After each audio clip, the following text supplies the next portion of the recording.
From the pros to the Joes.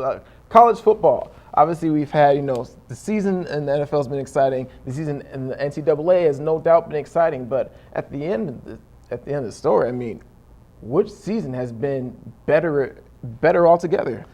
You know what? It pains me to say this, but it has to be the NCAA.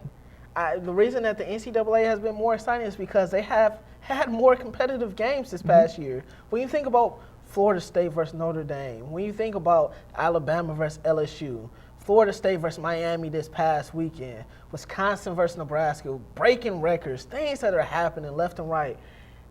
And you have that new car smell with the playoffs about to get ready to happen. Yes. So you have that new aroma that's going on.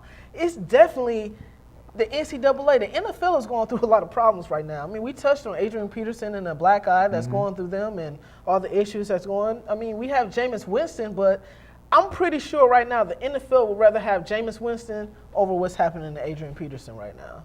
Understandably so. I mean, granted, the NCAA is not without its faults as well. We all know what's going on in terms of the meals to the players and whether or not they should be paid. And, while we've had some exciting college games, we've had some great pro games too.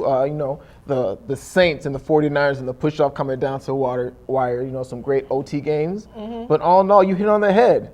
This new playoff system is exciting. I mean, all in all, if you lose a game in college, your season can pretty much be over.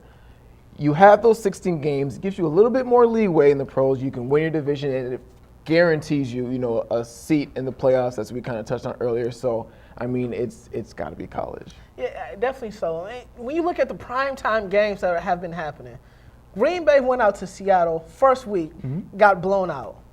You look at these Monday Night Football games, Pittsburgh versus Tennessee, nobody really wants to watch Tennessee at all. Nobody wants to really watch that. When you look at the last Sunday Night Football games that's been happening, they all have been relatively blowouts. There haven't really been any competitive games that's really been going on right now. True. I mean, you bring up a good point, and that's more so from a scheduling aspect.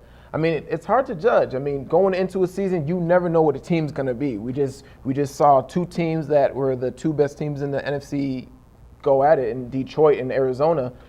Heading into this season, that's a game that you thought would be on the back burner, but that was, the game of the week last week. So, I mean, you never know altogether.